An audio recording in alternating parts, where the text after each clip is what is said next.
Hollywood, California, Monday, March 1st.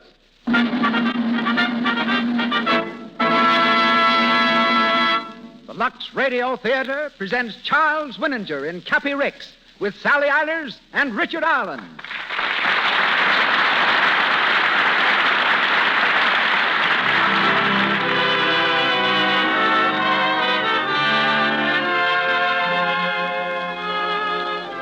Lux presents Hollywood. Our stars, Charles Winninger, Sally Eilers, and Richard Allen. Our producer, Cecil B. DeMille. Our guests, Peter B. Kine, renowned author and creator of Cappy Ricks, and Royer, Hollywood's eminent wardrobe designer from 20th Century Fox Studios. Our conductor, Mr. Louis Silvers. This program comes to you with the good wishes of the makers of Lux Flakes, who welcome you all to another hour in the film capital of the world.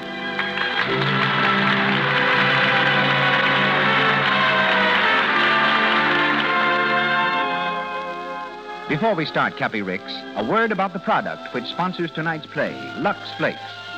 Since I've been the announcer on the Lux program, I've been very much impressed with the real enthusiasm women have for Lux Flakes. They rely on it in so many ways, and they tell me it never lets them down. To show what I mean, here's a letter a New England girl sat down and wrote to the makers of Lux Flakes.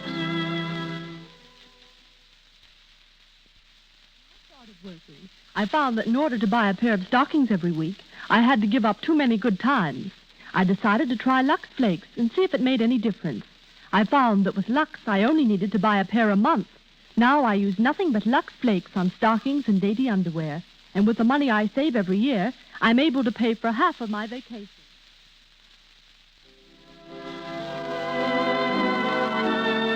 And now, our producer. Ladies and gentlemen, Mr. Cecil B. DeMille.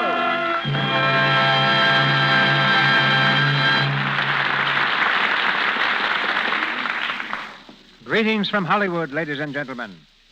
A week ago, while cruising the bayous of Louisiana, among the most beautiful and isolated communities in the world, I came on a tiny fishing village, standing on stilts and soft with the talk of Arcadian fishermen. Situated on Bayou Barataria, it was named Lafitte for the pirate and patriot I'm to make the hero of my next picture, the Buccaneer. To this little town, Lafitte returned from his raids laden with spoils, his dark, handsome face flushed with the conquest of Spanish merchantmen. And here he auctioned off his loot. Entering the general store to buy provisions for the rest of our journey, I looked into the corners where shadows sprawled like sailors gone to sleep. Instead of the chests of Spanish gold, the priceless fabrics of the East, and the heaps of jewels that reposed there when we bought Louisiana from Napoleon, on the shelves, I give you my word, there were neatly arranged cartons of Lux Flakes. I was as surprised and amused as when I observed some months ago the coincidence that Lux has been one of the words on my family crest for 870 years. Since then, we returned to Hollywood by way of New Orleans, where the famous Bonnet Carré spillway, diverting more water per second than flows over Niagara Falls, forms an impregnable defense against the ravenous Mississippi.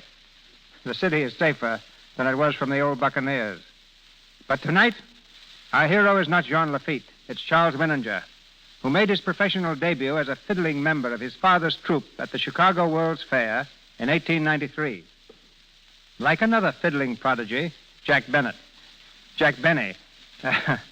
Charlie realized after a time that he was hiding his talent under a Stradivarius. So he sold his violin and turned comedian. His talents are currently on view in Universal's Three Smart Girls.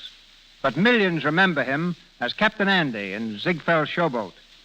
Tonight he again wears gold braid in the role of Cappy Ricks, as peppery and old salt as ever shivered a timber. Heard as his daughter, Florrie, is Sally Eilers, who went from Max Sennett comedies to stardom in all 10 of Hollywood's important studios, and starred with James Dunn in the Academy Award winner, Bad Girl. She appears shortly with Jimmy in the Universal picture, We Have Our Moments. Tonight she has for her leading man, Richard Allen, who prepared for this picture by appearing in more than 60 pictures. Dick has just returned from England, where he made The Great Barrier. We hear him tonight as Matt Peasley. And now, it's anchors away as the Lux Radio Theatre presents Charles Winninger, Sally Eilers, and Richard Allen in Peter B. Kine's story, Cappy Ricks.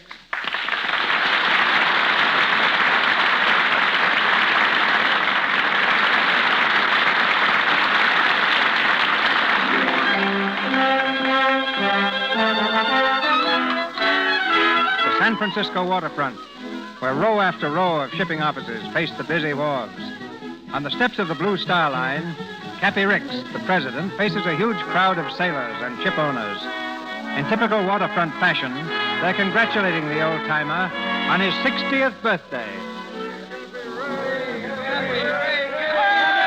Happy birthday! Congratulations! Thanks, boys. Thank you. How about a speech, Captain? All right. You asked for it, you're going to get it. Boys, we had some fine times together. Oh, yeah, we worked and fought and won and been licked. We've made money, lost, and made it again. We've matched our wits against each other, not so much for the dollars as for the fun of the game. And now, as I look down on you from the peak of 60 years, I'm going to ask my first favor of you. What is it, Cappy? Go down to the dock, all of you, and jump in the bay. For he's a jolly good fellow. He's a jolly good fellow. So long, boys. He's a jolly good fellow. So long. Good morning, Mr. Ricks. Congratulations. Thanks, Skinner, I thanks. didn't think you'd be coming to the office this morning. I didn't think I'd get here myself when that crowd got a hold of me. Morning, Miss Brown. Good morning, sir. The boys were a little excited, sir. Excited. They've lost their senses. I don't see why a man can't reach the age of 60 without a bunch of hoodlums making a monkey out of him. Yes, sir, it is a shame, sir. What's that? Oh, why, nothing, Mr. Ricks. I just said that I thought it was a shame. Yeah, you did think they did make a monkey out of me. Oh, no, sir, not at all. There's no man can make a monkey out of Cappy Ricks, Skinner, nor a crowd of men. Remember that. Yes, sir. And don't keep yesing me all the Oh, time. yes, sir. Has there been any word from that hoodoo ship of ours? Oh, the retriever. No, not a thing, sir. She can't possibly make port inside of a week or 10 days. I know that, you darn fool. I didn't say anything about her making port, but some steamer might have picked her up and reported. I haven't heard a thing, sir. You can bet I equip that barkentine with radio the minute she hits port. Oh, you have an appointment with your lawyers, Gordon and Gordon, this morning to talk over your rights concerning the boat, sir. What time? Half an hour in their office. I'll be there. Anything else? Oh, yes, sir. Your daughter is here. What? Where? In your office, sir. Well, why didn't you tell me, you knock-kneed landlubber? I'm sorry, sir. I'll be in the office. Now, listen, I don't want to be disturbed. No, sir. I'll see to that, sir. Hello, Florrie. Hello, Dad. How are you, darling? What are you doing down here at this hour? Your Aunt Lucy said you skipped out of the house before breakfast. I want to speak to you alone, Dad. Huh? What about? Well, first to congratulate you. I owe you 60 kisses, you know. One for each year. That's so.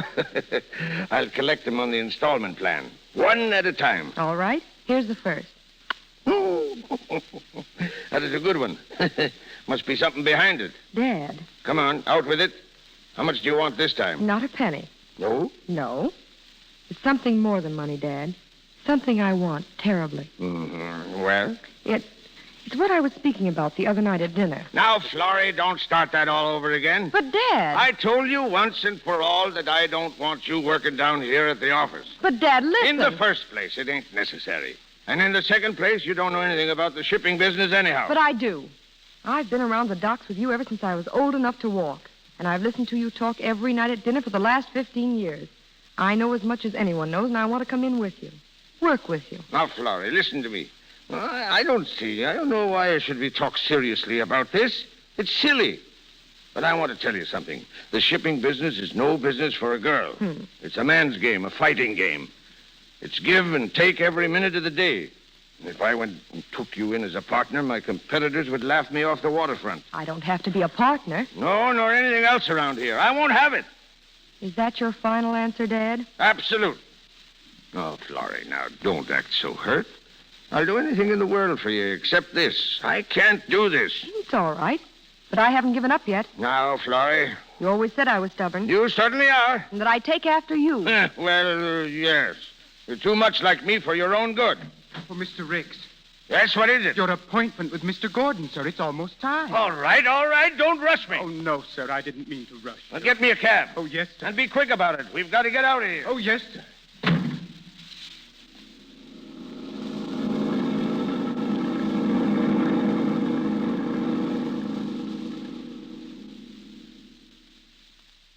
Now, let me get this straight, Mr. Ricks. You say your ship, the Retriever, lost its captain off Cape Town? Yes, he got sick. It was very sudden. I see. And the mate took over command? Yes, fella by the name of Matt Peasley. He, look, Mr. Gordon, when's your pa coming back? He knows the whole story from bow to stern. He's away, Mr. Ricks. Won't be back for a week. I'm taking charge. Yeah.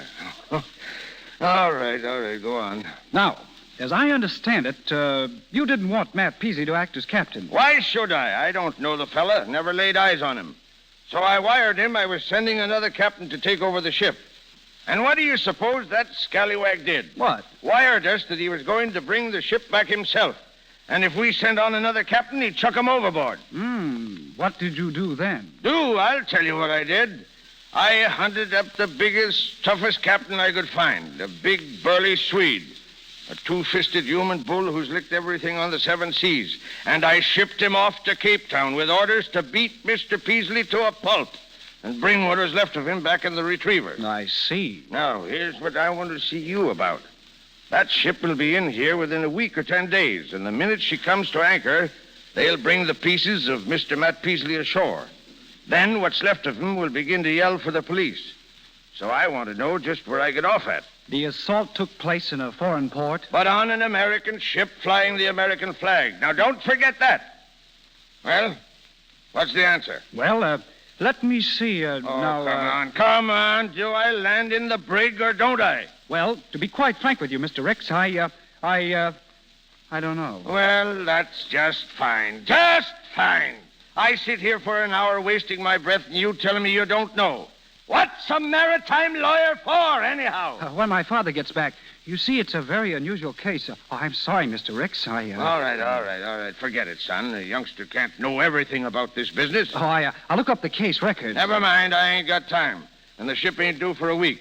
You just tell your pa to give me a hail as soon as he hits port. Oh, yes, sir. Thank you, sir. Oh, forget it. Well, come on, Skinner. Oh, I beg pardon, Don't sir. sit there with your mouth hanging open. We got work to do. Oh, yes, sir, yes. So long, son. Goodbye, sir.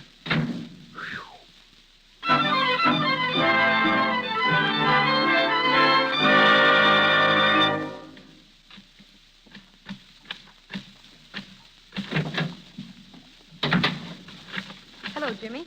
Oh, hello, Miss Ricks. Did my father get back yet? No, ma'am. I guess he's still over at Gordon and Gordon. Is Miss Brown in? Nope. Out to lunch. Everybody's out to lunch except me. What's the matter with you, Jimmy? Oh, I gotta stay and mind the office, and I got some important typing to do. And you're starving, I suppose. Well, I haven't eaten since breakfast, but I guess I can last another 5 minutes or so. You go ahead out. I'll do the typing. Oh, you think it'll be all right? Sure, run along. Gee, thanks. Thanks, Miss Ricks. Don't be long, though. I won't.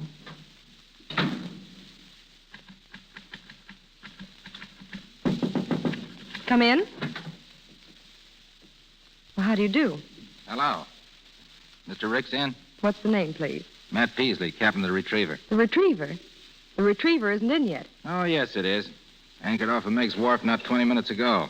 Who's in command? Me? But Captain Peterson. Oh, you mean that big, sweet old Rick sent out to Cape Town to take charge? Yes.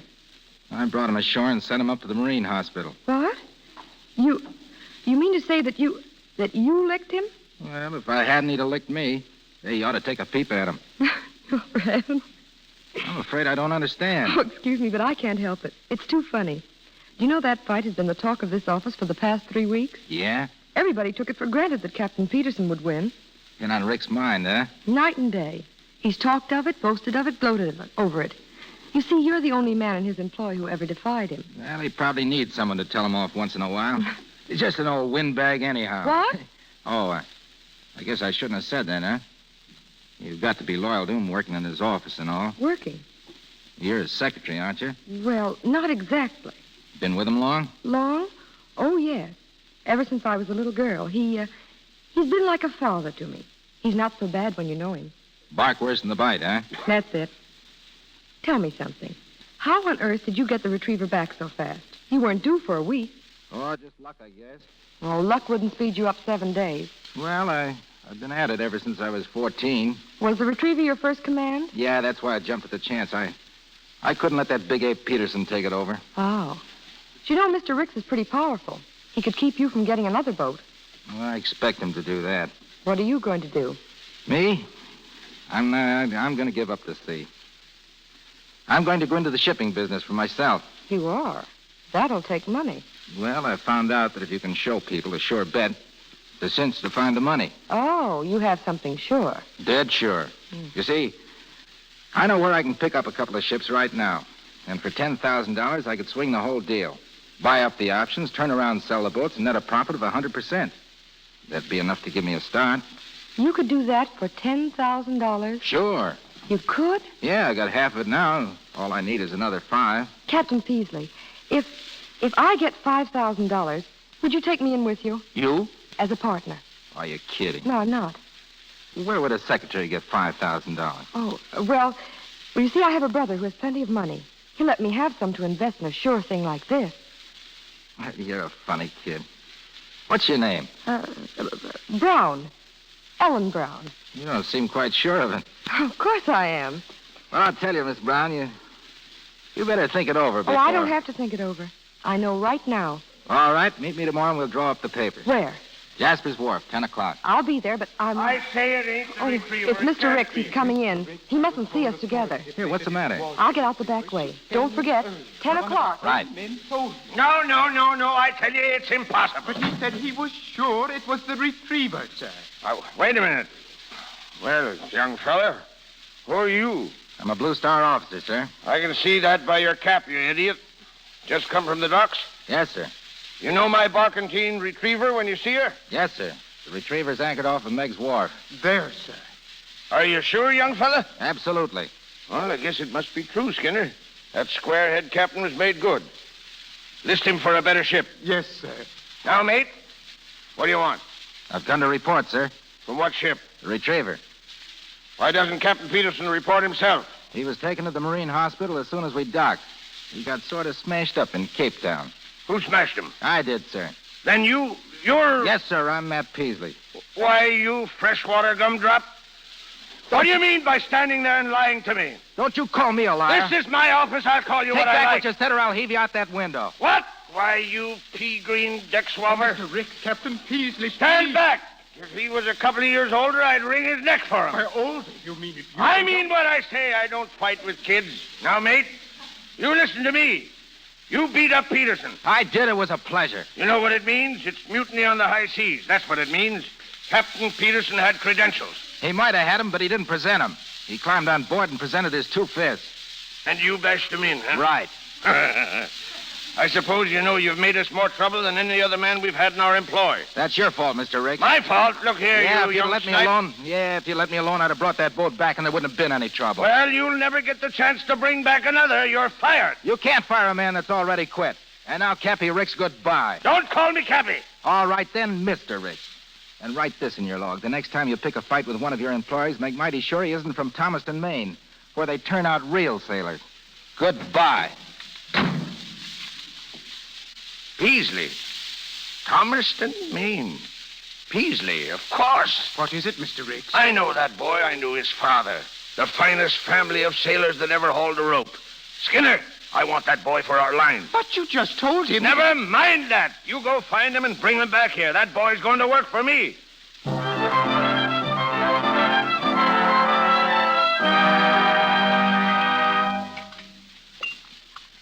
So I told Skinner to go and get him. But he couldn't find him. Just my luck. Some more string beans, Cappy? Huh? Oh, all right, sis. They're kind of burned, though. Indeed, they are not. All right. Let's have them. How about you, Florrie? Florrie, your Aunt Lucy's speaking to you. Oh, what was it, Aunt Lucy? She said, did you want some string beans? Oh, no, thanks. You're acting awfully funny tonight, Florrie. What happened to you today? Nothing. Except Dad wouldn't give me a job. Now, Florrie. Oh, don't worry. I'm not going to ask you again. Well, now you're talking. But this time it is money. Oh, how much? Oh, just a drop in the bucket, Dad. How big a drop? $5,000. Lovely.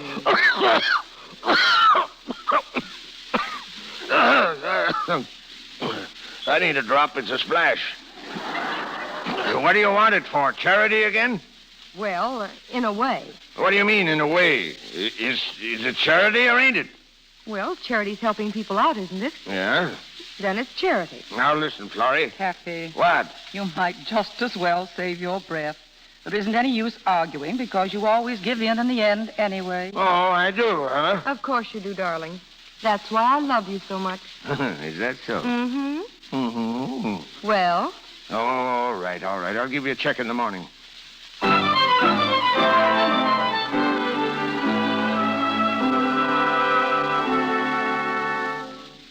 Oh, come right in, Captain Peasley. Well. How are you, Peasley? Good morning. I found him for you, Mr. Rick. Fine. Sit down, Matt. Sit down. Just a minute. I don't know what you want me for, and I don't care very much. But whatever it is, let's get it over quickly. Sure. You see, Matt, I made a little mistake about you yesterday, and I've changed my mind. I want you to take command of the Retriever. There, now, what do you think of that? Very little? Huh? I don't want the job, Why not? because I'm going into business for myself.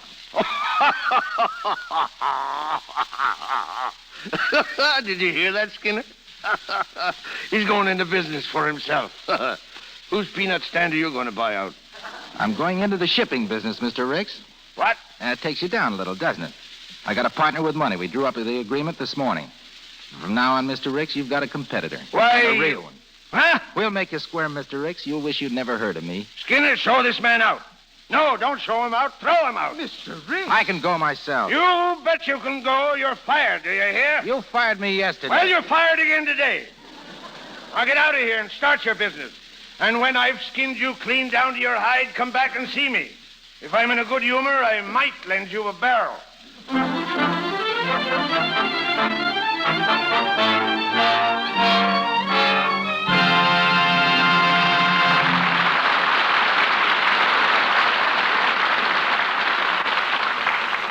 We'll continue with Cappy Ricks in a moment.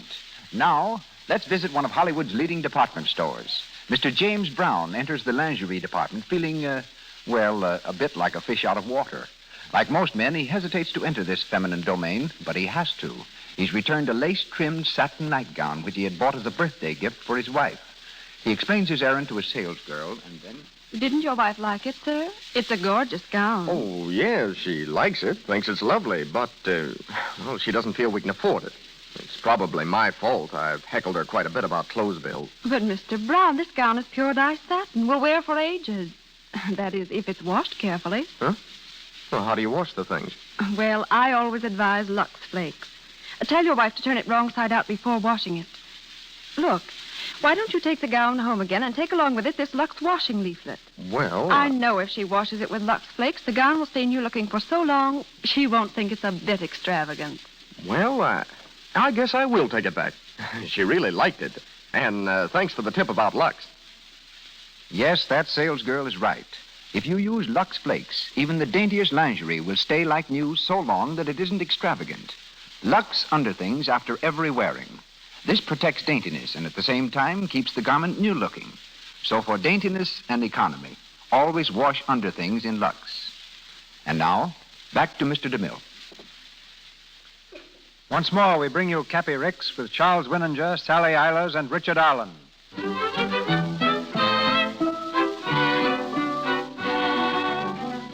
6 weeks have passed since Matt Peasley and Florrie Ricks entered into their secret partnership. Cappy doesn't know, of course, that his daughter is his competitor, and Matt still thinks her name is Ellen Brown. We're in the sparsely furnished office of the Red Diamond Line, where Florrie is now working. We find her at her desk as the phone rings.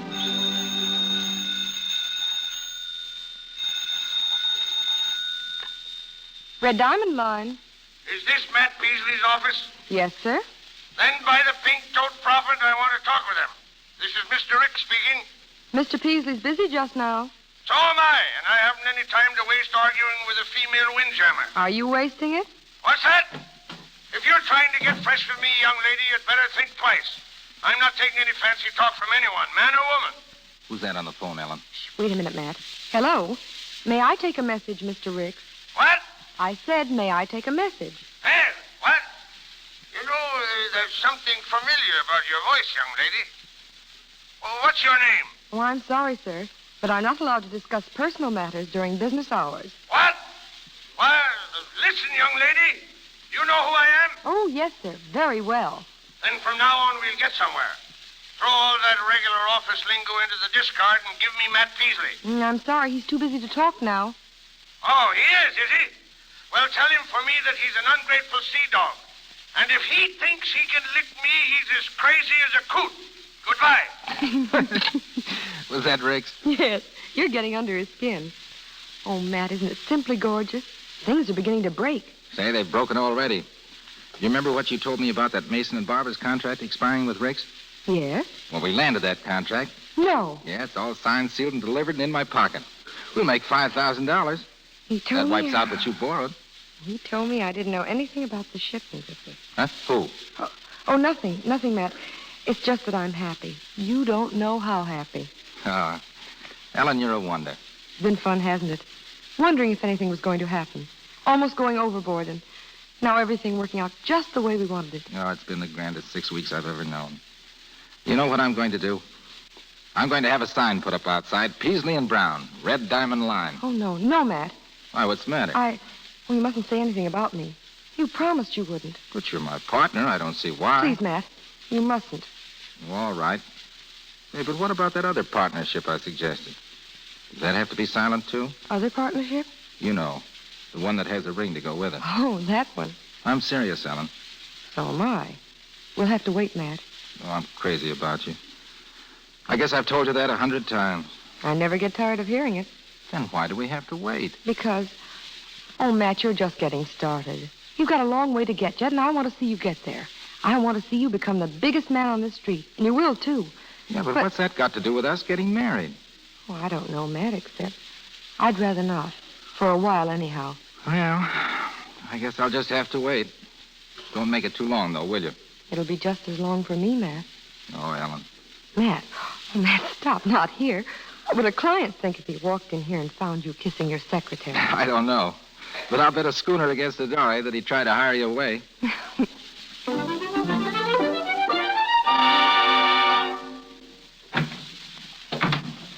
Evening, Bridget. Oh, good evening, sir. You're home early. Miss Lucy around? Yes, sir. She's out on the back porch. Watching the ships again, huh? All right, I'll run out and give her a hail. Where away, messmate? Squinting through the binoculars, Lucy? Plain startled me, Cappy. I can't be startled when you're on duty, Lucy.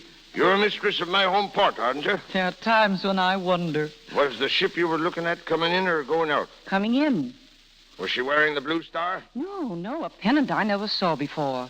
A yellow field with a red diamond. Oh, blast the red diamond. Why, Alden P. Ricks. Excuse me, sister, but that's just the way I feel. Red diamond, red diamond. That's all I've been hearing for the last 10 weeks. And now I come home and I get it here. It's getting on my nerves. Well, what is the red diamond? A new line? It's a fluke. One of those mushroom companies that spring up one night and disappear the next.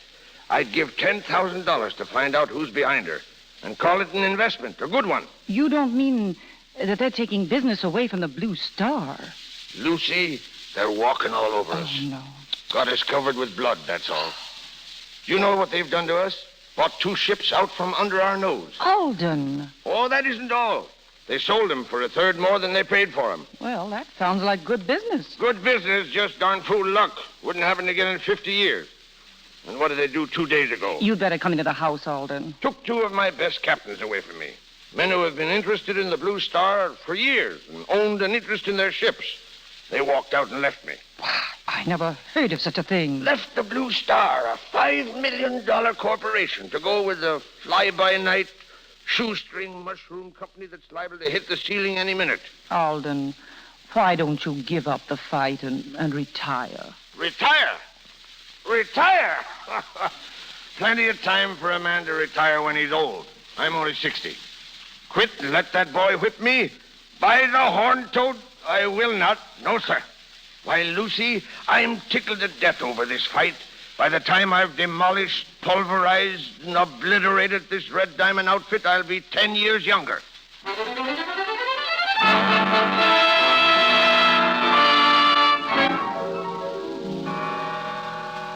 Oh, Mr. Ricks, I'm so glad you're here. What in tarnation is the matter with you, Skinner? I've been arriving at this office at the same time for the last 20 years. Yes, sir, but this morning... Oh, Mr. Ricks, something awful has happened. Skinner, you're as white as a new mainsail. Don't stand there shivering. What is it? What's the bad news? It's the Baxter contract. Well, what of it? Morgan Baxter's one of our oldest customers. He was, Mr. Ricks. What's that? You told me to run over this morning and sew up his business for the coming year. Of course I did. Baxter's the biggest contract we've got. You didn't want him to do a mason and barber and slip away from us, did you? He has slipped. What? Yes, sir. He's going to give his business to another line. Which one? I don't know, sir. He wouldn't say. But they've offered him a lower shipping rate on faster boats. By the pink-toed prophet! Lower rates, eh? That means whoever made the offer knew just what we were charging. Yes, sir. Oh, Mr. Ricks, you've got to do something. The Baxter business means the difference between profit and loss. I know that, you blame fool. We've got our backs right against the wall. But we're not licked yet, Skinner. No, sir. Not by a long shot. We've got to start fighting. But we have been fighting. All I want to know is which line it was that underbid us. That's all. You don't suppose it was the Red Diamond? The Red Diamond? Oh, but Mr. Ricks. Could a 10-cent outfit like that underbid the Blue Star? No, sir, but I have... Would they know what we were charging? No, sir, only there have been... Ah, Skinner, you're a waddling landlubber. Yes, sir. Red Diamond. Red Diamond. Oh, yes? That's pretty rich. Yes? Oh, yes, one moment. It's for you, Mr. Ricks. The Red Diamond line calling. Huh? What do they want? I don't know. Hello? Hello. Well, you don't have to yell. I'm not yelling. I can hear you. This is Matt Peasley talking. Oh, Matt Peasley. Well. Would you like that barrel now, Mr. Peasley, or will you wait a couple of weeks? Mr. Ricks, I'd like to rent a couple of your ships. Oh, you would? Well, that's fine. Rent a couple of my boats, eh? I'll pay you for them, of course. You see, I'm kind of rushed over here. What? Rushed? Yeah, I expect to be very busy the next few months. I just signed that Baxter contract. What? I just signed the Baxter contract. Oh, you did, eh? Why, you double-dealing deckhand, you. You pork-swilling excuse for an able seaman. I'll have your hide for this. About those boats? No, you can't have them. You can't have anything, you double-crossing, slink-eyed cutthroat. All right. So long, Cappy. See you in the poorhouse. What? Hello? Hello? See me in the poorhouse, will you? See me in... Well, what are you standing around for, Skinner? Do something. Do something. But, Mr. Ricks, I don't know what to do. He's got that contract. Do you understand? He stole it right from under your nose. My nose? Yes, your nose. Skinner, you're fired. Again? Yes, again. Wait a minute. Wait a minute. I got an idea. Come here, Skinner. But you just fired me. Well, now, wait a minute. Don't get so touchy, Skinner. Listen. Did you say that Baxter said that the Red Diamond said they'd get faster boats? Is that what you said? I'm afraid I don't understand. Did the Red Diamond agree to use faster ships than the Blue Star? Yes, sir. Then we've got him. Got who? The Red Diamond. Skinner, there are only two ships in this port that are faster than the Blue Star boats. The Unicorn and the Island Shipper. We got to buy them. Buy two boats? Yes, buy them. Peasley won't be able to live up to the terms of the contract. His boats won't be fast enough.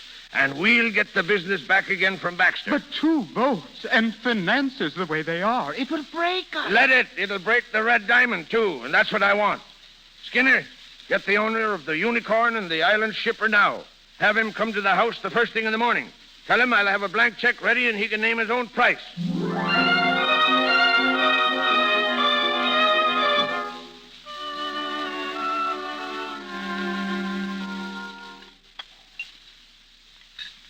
Alden Ricks, what's the matter with you? Huh? You haven't even touched your breakfast. Oh, I'm not very hungry this morning, Lucy. Anything wrong? Wrong? No, not a thing. It's as right as rain. Oh, Mr. Ricks, Yeah? there's a man here to see you. Oh, that's what I've been waiting for. Where is he, Bridget? Out in the living room. I told him you were having your breakfast. Excuse me, Lucy. He'll be back in a minute. Well, I never. What's the matter with him anyhow? Well. Good morning, Mr... Hiya, Mr. Ricks. What are you doing here? I'm ready to talk business, Mr. Ricks. Well, I'm not. I talked all the business I wanted with you on the phone. And if you'll excuse me, I'm expecting somebody important. The owner of the Unicorn and Island Shipper? Huh? How did you know that? Oh, a little bird told me. He did, eh? Well, go back and ask him what you can do about it. I did, and you know what he said? He said, Matt, he always calls me Matt. Now, listen here. I'm a busy man. He said, Matt, you go out and get options on those 2 boats that Cappy Ricks wants. Huh? And that's just what I did. So if you want to buy them, Mr. Ricks, you'll have to buy them from me. And I'm not selling. Oh. You got the boats, eh? Yes, sir. And you'll be able to live up to that contract now. That's why I got them. Yeah, well, you're smart, Peasley. You're real smart. I know when I'm beaten. Well, that sort of winds up the conclave, don't it? I guess so. Yeah, you've done it all right. Mr. Ricks, You've licked me. Stripped off all my rigging. Well, I've ripped the rigging off of other fellas in my day. Yep. Good sailing. I'm finished, Peasley. Finished? You've done a complete job. About the only thing left for me to do is to write my own business obituary. You mean you're broke? Yeah. Cleaned. Dad. Yes, honey. Ellen, what are you doing here? Ellen? Who's Ellen? I heard what you said, Matt. I couldn't help hearing it as I came downstairs. Why were you upstairs? Huh? Well, I'd like to know who's a better right to be up there. She's been in the habit of going up and down the stairs in this house ever since she was born. You didn't expect to take that away from the Ricks family, did you? The Ricks family? Yes, Matt. I'm Florrie Ricks. Oh, I see. Well, I don't. It's all very clear now. Can't you understand? It was all right fighting Dad. It was fun as long as it was only a lesson. It gave me the chance to prove I could do something. When I heard him tell you, we mustn't ruin his business. That's Dad's life.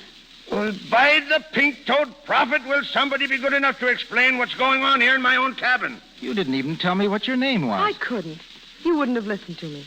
You know you wouldn't have listened, Matt. Follow you. Now, wait a minute. But I did, didn't I? Oh, I should have known better than to take a woman as a partner. Now, look here, you young swab. This is my business, not yours. Matt, please. Oh, fine. Swell. Good joke, even if it is on me. You can have your Baxter contract, Mr. Ricks. I wouldn't touch it. But the fun isn't over. We've been fooling before, but now you're going to see some real fighting. Matt! Oh, Dad. Dad. Well, it looks like I'm about the biggest fool that ever walked the deck. So that's why you wanted that $5,000, so you could go into business with that... Oh, Dad, I'm sorry. I didn't know it would turn out like this. I only wanted to show you that I did know something, and now... Oh, Daddy hates me. Say, are you worried about him or me? He hates me. Well, he hasn't exactly expressed undying affection for me either. Oh, I'll never see him again. And a good thing, too. Oh, Dad, you don't understand. I love him. What? You love that knock-kneed, bow-legged excuse for a sailor? Oh, stop it! All right. He's not knock-kneed. But Florrie... Oh, Florrie, do you really love him? Yes. Yes. Well, by the pink-toed, she loves him. Lucy, come here, quick. I'll show that knock-kneed. I'll show that sailor he can't... Alden, Ricks, what's come over you? Stop dancing around that way. Go order the car, Lucy. The car? Yes, the car. Get my hat and stick for me. And where in thunder are my shoes? I can't go downtown in my slippers. But Alden, your breakfast. I'm not hungry. I'm filled up. I'll teach that young pup a lesson. Wants a fight, eh? Well, he'll get one. I'll make his blood tingle if it costs my last dollar. Lucy, where are my shoes?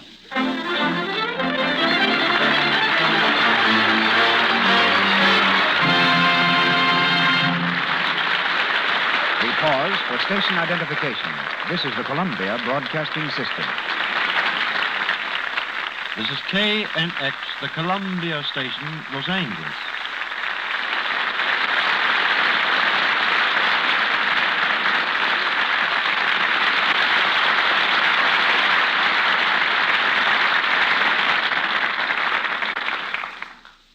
Charles Winninger, Sally Eilers, and Richard Arlen continue in Cappy Ricks shortly.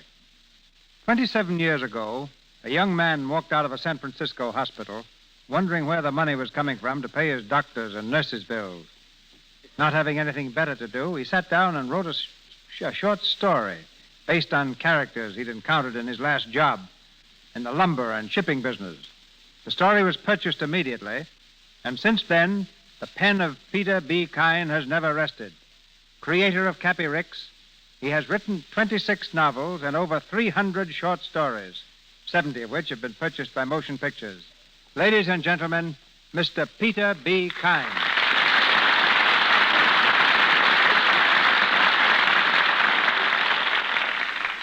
Thank you, Mr. DeMille. While most of my Cappy Rick stories are based on fact, neither Cappy nor Matt Peasley ever really lived. But they're the combination of many men whom it was my good fortune to know. The last of that old acquisitive breed who sailed many years ago from New England to write the last chapter of romance, furl the last sail in the port of San Francisco. While courage was the birthright of these men, yet they knew tolerance and philosophy. They were great readers and certainly the vast race on earth, really appreciative of the art of conversation. What was the flash of inspiration, Mr. Kine, that resulted in Cappy Rick? Cappy was more accident than inspiration. He appeared first in a short story which I considered nothing more than run-of-the-mill at a fiction foundry. Well, it seems it turned out to be something else. Of your bestsellers, such as The Pride of Palomar, Three Godfathers, The Valley of the Giants, and Kindred of the Dust, which do you like best? Probably The Go-Getter, which is Mr. Willinger's new film for Warner Brothers. Not long after I had submitted it to Cosmopolitan magazine, I overheard a salesman taking an order for 100 copies of a new inspirational book by Peter B. Kine. I wired my publisher that I had not written any inspirational story and to cease selling me under false pretenses. 2 hours later, I received a reply. You poor simpy informed me, you don't know what you write. The Go-Getter was one of the finest inspirational stories we've ever seen. As for royalties, you can thank heaven we'll pay you the same as heretofore. That was 15 years ago, Mr. DeMille, and copies of the book are still selling, but the publishers and I have never signed a contract. How much time, Mr. Kine, do you give yourself to turn out a story? Well, the fastest work I ever did was on Three Godfathers and The Go-Getter. Each was completed between 8 in the morning and midnight. I take things easier now and think 3,000 words a day just about justify my existence. And since I haven't written a line today, I'd better get back to my typewriter right now. But before I do, I think you'd be interested to know, Mr. DeMille, that I used to wash Cappy Ricks in Lux Flakes. Excuse me, Mr. Kine. Excuse me, but the fiction on this program is confined to the play. But this is true, Mr. DeMille. You see, Cappy Ricks was also the name of one of my dogs, an English setter. I thought a lot of Cappy, and knowing that anything safe in water alone is safe in Lux, I always washed him with it. It made his coat shine like a new penny, and I assure you, Cappy never shrunk once. Good night. Good evening, Mr. Kine.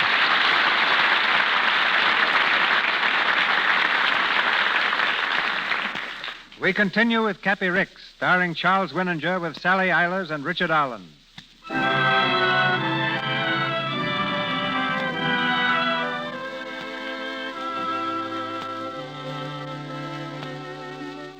It's early the next morning. In the office of the Red Diamond Line, Matt Peasley stands by the window, staring moodily into the street. The door opens, and Florrie enters quietly. Matt. Ellen.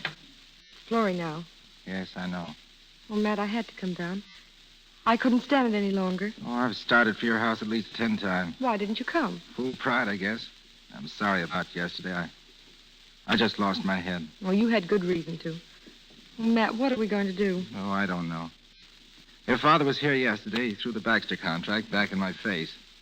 Said he wasn't interested in Charlie. Said he'd rather get it by fighting or not at all. Matt, I've got to stick with Dad. You understand that, don't you? Oh, of course. He's an old man. He needs me. Maybe someday it'll all work out and we can go on like before. Maybe. I'll always love you, Matt, no matter what happens. Florrie, if your father got his business back again, pulled out of the rut, would it make any difference to you? I don't know what you mean. Well, if you didn't have to worry about competition and losing business, would you be free then to do as you want? I think so. Oh, but you're not thinking of... Oh, I don't know what I'm thinking of. All I know is that I've made a lot of money out of this business and had a lot of success, and it doesn't mean a thing without you, Florrie. Oh, darling.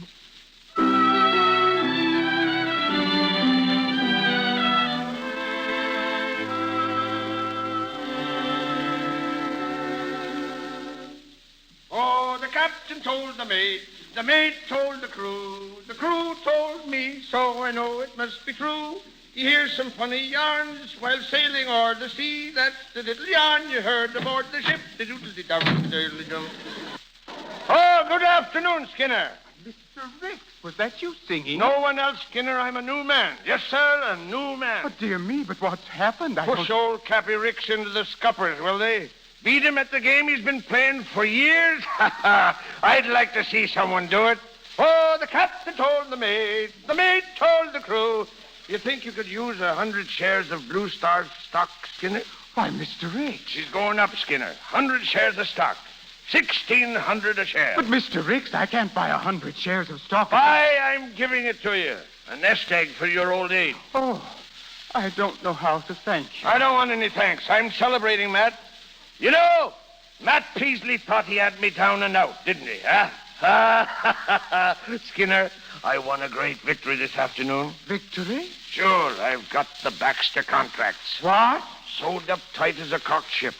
He called me up at the house an hour ago and begged me to come down. Then we won't have to close up. We'll climb up to new heights. The Blue Star's under fresh steam. You can't wallop an old sea dog and make him stay wallop. Oh, Mr. Ricks, what is it? Oh, Lord. I'm out of wind. Oh, here, sit down. Sit down, Mr. Ricks. Stay put. I'm all right. I just misjudged the old boilers. There. Now I'm fit as a new craft. Well, what are you staring at? It all has the ring of a miracle, Mr. Ricks. Miracle? It's experience. That's what it is. Smart businessman realizing that a tired horse is safer than a colt that has nothing but fight. What does Matt Peasley say? Him? Well, Skinner, that's the one sore spot. It'll hurt Peasley mortal. Put him right out of business, and it'll hurt Florrie, too. Yes, sir, I suppose it will. Yeah, kind of takes all the fun out of the winning, Skinner. When you know it's hurting people. Skinner, why didn't you choke me before I fired Matt Peasley? But you fire so many people, sir, and then take them back again. Well, it's hard to know what to do. That's it. Yes, sir. That's it. What? I got to get him back. Skinner, go get him and bring him here. But, Mr. Ricks... And don't come back and say you can't find him. Go on now. Hurry up. Hurry up. This is important.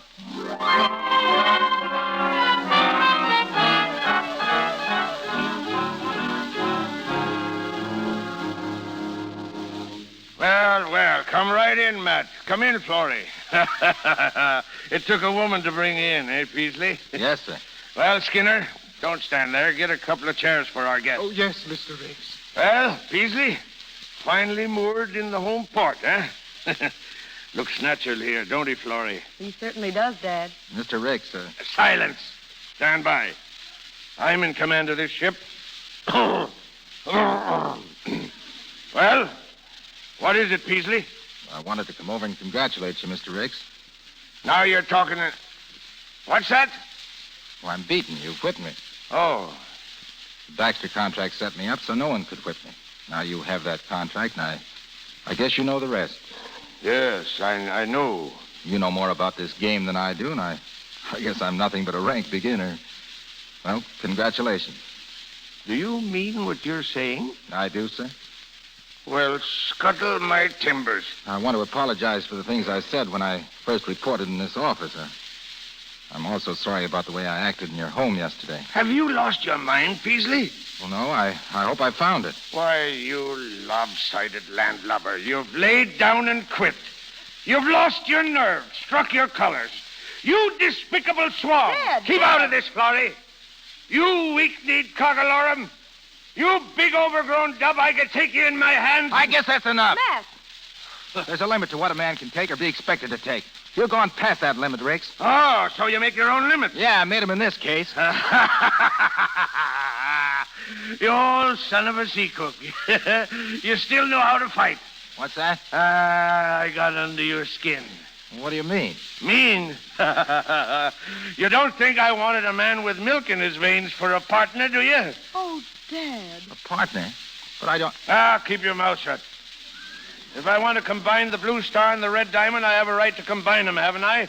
A man can do as he wants with the fruits of victory when he's outsmarted a clever enemy, can't he? Skinner! But I... What's the matter with Skinner? You don't suppose he collapsed trying to carry a couple of chairs around here? Skinner! You heard what he said, Florrie. Oh, Matt, I knew Dad wouldn't let you down. The contract with Baxter. Did you arrange that? Yeah. You see, I called Baxter and told him I couldn't possibly live up to the terms. Well, I advised him to give it back to the Blue Star, and... Oh, darling. Well, I wouldn't tell your father if I were you. Oh, of course not. He loves to win, Matt. It'd break his heart to accept a favor. Well, he'll never find out from me. Oh, Matt, I love you so. Florrie. Come in, Skinner. Oh, yes, sir. Yes, sir. Come here, Skinner. I want you to meet your new boss. What? As a stockholder of the Blue Star, you have the right to know what's going on here. Skinner, this is the proudest moment of my life. I licked the cuss 2 ways. And now, Mr. Peasley? I don't know what to say. Well, I'll do the talking for both. You told Florrie Ricks she cheated you, didn't you? Yes, but... You got pretty high and mighty with her, telling her she couldn't run up and down stairs in her own house, didn't you? Well, I've told Florrie... High-handed. That's what you were. You took the tiller, canvas, pilot house, and your teeth. Well, that's all right for a partner. But it's bad for a fiancé. Very bad, Matt. But wait a minute, Silence! I'm master of this craft, and now, my fine saltwater Lotharia, I'll give you 1 minute to propose to Florrie Ricks, and 30 seconds after you finish to kiss her. He's done that already. Oh, he has he? Then clear out of this office. How can we handle business with 2 lovesick calves mooning all over the place? Well, Mr. Ricks... Get out of here. Skinner, open the door. Yes, sir. Vamoose, and stay vamoose. I don't want to see either of you until after the honeymoon. Goodbye, darling. So long, Cappy. So long. Why, Mr. Ricks, what's the matter? Skinner, come here. Skinner, he thinks he fooled me. What's that? Matt, he thinks he handed me Baxter's contract on a silver platter. You mean he didn't? No, you blame fool. I was in Baxter's office when he called. I had the whole thing sewed up then. But how? I found out that the charter of the Red Diamond Line was taken out in the name of Matt Peasley and Ellen Brown. Well, there wasn't any Ellen Brown, and every one of their contracts was illegal. And he thinks he did you a favor. Yes! Skinner, I always told you that no man ever made a monkey out of Cappy Ricks. No, sir. No, sir, no. But that young whip came awfully close to it.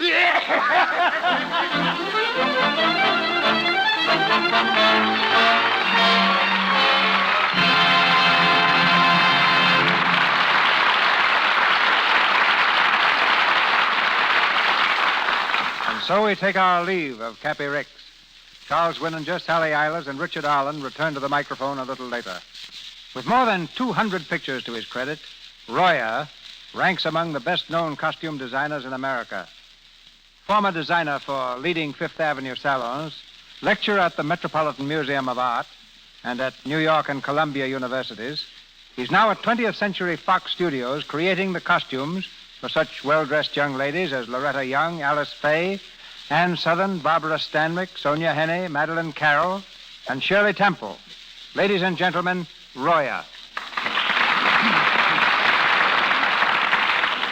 Thank you. With spring just 3 weeks off, let us take a quick look at what fashions are going to appear in the Easter parade. Skirts will be shorter, shoes will be higher, hats will be lower. Skirts worn for streetwear will have a definite swing effect, and you'll see considerable leather and suede taking the place of and being combined with fabrics. Styles follow definite cycles, and we are due for the return of many trends that originated between the gay 90s and 1914. Don't laugh at your wife if she comes home wearing ankle-length shoes. They're really most attractive, particularly if they have those old-fashioned buttons and elastic gores, such as worn by Loretta Young in Darryl Zanuck's production, Love is News. Longer, fuller veils are with us, and embroidery, brilliance, and beading are back again on formal daytime and evening gowns. The contents of the daily newspapers have a marked influence on style. What events this year will be interpreted into fashions? The Spanish War will popularize the bolero jacket and the toreador hat. Egypt, India, and Persia are giving us a decided taste for stripes and banding. The Greeks contributed classic drapes and sculptured folds for evening gowns, while Great Britain, in crowning a king, will popularize the striking coronation colors and the wearing of feathers. It won't be the first time England has officially entered fashion. Back in the 16th century, ruffles became so prodigious that their dimensions were limited by Act of Parliament. And we've just decided to curb the height of my lady's bonnet, but without calling on the Marines. The full-crowned, steepled effects are being reduced to low turbans and sailors. And once again, we'll be able to see the screen when we go to the movies. Tell me, why has Hollywood been able to compete so successfully with Paris as America's fashion factory? Simply because Hollywood directs its styles for American tastes, characterizing them with simplicity, in sympathy with everybody's pocketbook. But whatever the styles may be, clothes will last longer, look nicer when cared for in Lux Flakes. When we finish a day's shooting at 20th Century Fox, all washable costumes are made ready for the following day by getting them together with Lux Flakes in the laundry. A good example is found in Ann Sothern's next picture, 50 Roads to Town. Ann does most of her acting in a nightgown. And although we've been on this picture for over 6 weeks, she's still using the same one she started with. It's not because we're trying to save money by limiting Ann to one nightgown. It's simply a fact that things seem to last twice as long when cared for in Lux. Thank you, and I'll see you in the movies. After a fashion. During the war, Hollywood, like every community, had its companies of home guards.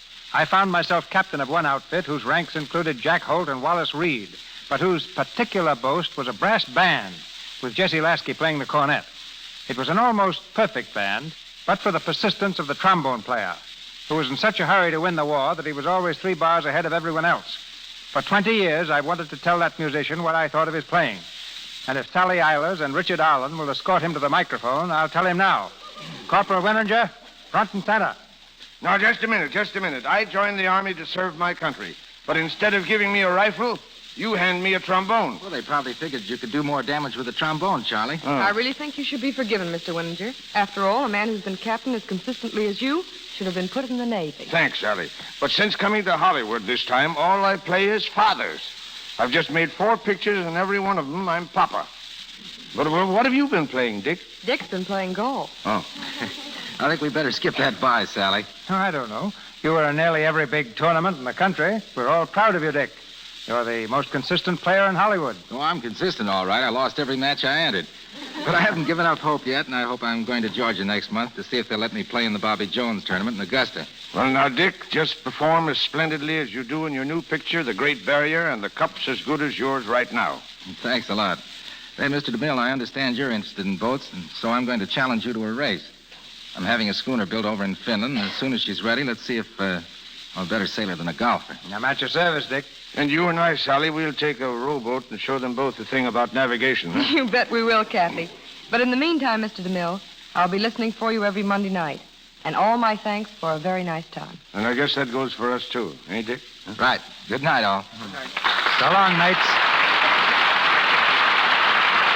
Thank you, Mr. Winninger, Miss Eilers, and Mr. Allen. Ladies and gentlemen, this is your announcer, Melville Ruick. In just a minute, Mr. DeMille brings word of next week's gala attraction. Our stars tonight were assisted by Byron K. Folger as Skinner, Janet Scott as Lucy Ricks, Kenneth Hansen as Gordon, Frank Cogden Jr. as Jimmy, and Maureen Roden Ryan as Bridget. Mr. Winninger and Miss Eilers appeared through courtesy of Universal Studios, Mr. DeMille, Paramount, and Royer and Mr. Silvers, 20th Century Fox, where the latter was in charge of music for the new film Nancy Steele is Missing. Once again, Mr. DeMille.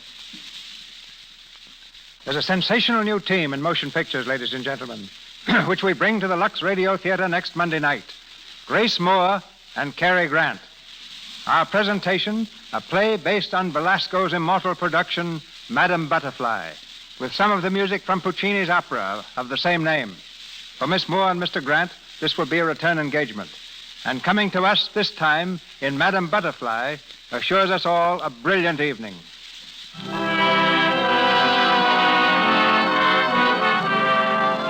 Our sponsors, the makers of Lux Flakes, join me in inviting you to be with us again next Monday night when the Lux Radio Theatre presents Grace Moore and Cary Grant in Madame Butterfly. This is Cecil B. DeMille saying good night to you from Hollywood.